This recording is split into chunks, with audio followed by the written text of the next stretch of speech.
കേരളത്തിൽ ഒരു സംശയവും വേണ്ട, 2026 നിയമസഭാ തെരഞ്ഞെടുപ്പിൽ BJPയും CPMഉം സഖ്യത്തിലായിരിക്കും മത്സരിക്കുക.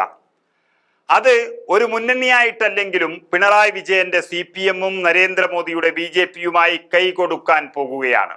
നിർമ്മലാ സീതാരാമനുമായുള്ള ബ്രേക്ക്ഫാസ്റ്റ് ചർച്ചകളുടെ പുതിയ വാർത്തകളും തൃശൂരിലെ പൂരം കലക്കലും സീറ്റ് കയ്യിൽ വെച്ചു കൊടുത്തതും അതുപോലെ ലാവ്ലിൻ മുതലുള്ള കേസുകൾ അടക്കമുള്ള പഴയ സംഭവങ്ങളെല്ലാം ചേർന്ന് ഒരു വലിയ സ്നേഹബന്ധത്തിനാണ് കേരളത്തിൽ ഇവർ തുടക്കം കുറിക്കുന്നത്. അത് പിണറായിയുടെ എല്ലാ ശിഷ്യന്മാരും കാണിച്ചു തുടങ്ങിയിട്ടുണ്ട് എന്നതാണ് യാഥാർത്ഥ്യം. അതായത് CPMന്റെ രാജ്യസഭാ MP ജോൺ ബ്രിട്ടാസിന് കോൺഗ്രസ് MP ശശി തരൂരിനോടുള്ള പ്രേമം നരേന്ദ്രമോദിയെ കുറിച്ച് നല്ലത് പറഞ്ഞത് കൊണ്ടാണെന്ന് തെളിഞ്ഞിരിക്കുകയാണ്. ACC ജനറൽ സെക്രട്ടറി KC വേണുഗോപാലാണ് ഇത് വെളിപ്പെടുത്തിയത്. ഇത് കേരള രാഷ്ട്രീയത്തിലെ അടിയൊഴുക്കുകളുടെ ഭാഗമാണെന്നാണ് അദ്ദേഹം വ്യക്തമാക്കിയിരിക്കുന്നത്. തരൂരിന്റെ പ്രസ്താവനയല്ല, അത് പിന്തുണച്ച ബ്രിട്ടാസിന്റെ പ്രസ്താവനയാണ് നോക്കേണ്ടത്. ബ്രിട്ടാസിന് അടക്കമുള്ള CPMന് വന്ന മാനസിക മാറ്റമാണ് ഇവിടെ ചർച്ചയാകുന്നത്. തരൂരിനെ അഭിനന്ദിക്കാൻ നരേന്ദ്രമോദിയെ കുറിച്ച് നല്ലത് പറയേണ്ടി വരുന്നു എന്നതിൽ അത് മനസ്സിലാക്കേണ്ടത് മോദിയും കേരളത്തിലെ പിണറായി CPMഉം ഒന്നായി കഴിഞ്ഞു എന്നുള്ളതാണ്. റഷ്യൻ വിഷയത്തിൽ തരൂറിന്റെ നിലപാട് മോദിയെ പിന്തുണക്കുന്നതാണെങ്കിൽ അതിനെ CPM വല്ലാതെ സ്നേഹിക്കുന്നുണ്ടെങ്കിൽ അത് CPMന് റഷ്യയോടുള്ള കൂറാണ് എന്ന് തോന്നരുത്. അത് നരേന്ദ്രമോദിയെ പിന്തുണച്ചതിനോടുള്ള കൂറ് തന്നെയാണ്. റഷ്യയിൽ നിന്ന് എണ്ണ ഇറക്കുമതി ചെയ്യണമെന്നായിരുന്നു തൻ്റെ പാർട്ടിയുടെ നയം.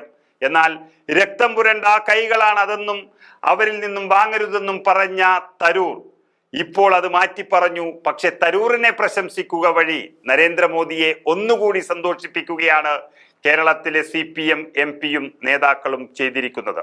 ഡൽഹിയിൽ നടന്ന ഒരു പരിപാടിക്കിടെയാണ് ഉക്രൈൻ യുദ്ധത്തിൽ പ്രധാനമന്ത്രി നരേന്ദ്രമോദി സ്വീകരിച്ച നിലപാടിനെ ശശി തരൂർ പ്രശംസിച്ചത്. അതായത് 2022 ഫെബ്രുവരിയിലെ മോദിയുടെ നയത്തെ താൻ പാർലമെന്റിൽ എതിർത്തിരുന്നുവെന്നും UN ചാർട്ടറിന്റെ ലംഘനമായതിനാലാണ് താൻ ഉക്രൈൻ വിഷയത്തിന്റെ നിലപാടിനെ എതിർത്തതെന്നും ശശി തരൂർ പറഞ്ഞിരുന്നു.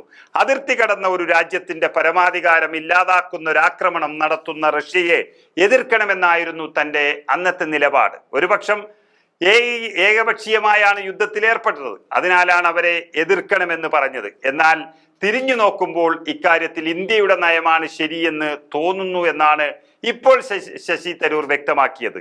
ഈ നയം മൂലമാണ് ഒരാഴ്ചക്കിടെ യുക്രൈൻ റഷ്യൻ പ്രസിഡന്റുമാരെ ആശ്ലേഷണം ചെയ്യാൻ മോദിക്ക് സാധിച്ചത് എന്നാണ് അന്താരാഷ്ട്ര സംഭവത്തെ വ്യാഖ്യാനിച്ചുകൊണ്ട് തരൂർ പറഞ്ഞത്.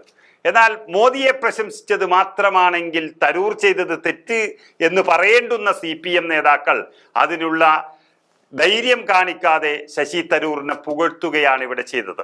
ഇതാണ് അവർ തമ്മിലുള്ള ബന്ധം ആരംഭിച്ചു കഴിഞ്ഞു എന്ന് ഉറപ്പിക്കുന്നത്. ഇനി കേരളത്തിൽ BJP CPM ബന്ധം നാൾക്കുനാൾ ശക്തിപ്പെട്ടുകൊണ്ടേയിരിക്കും എന്നതാണ് യാഥാർത്ഥ്യം.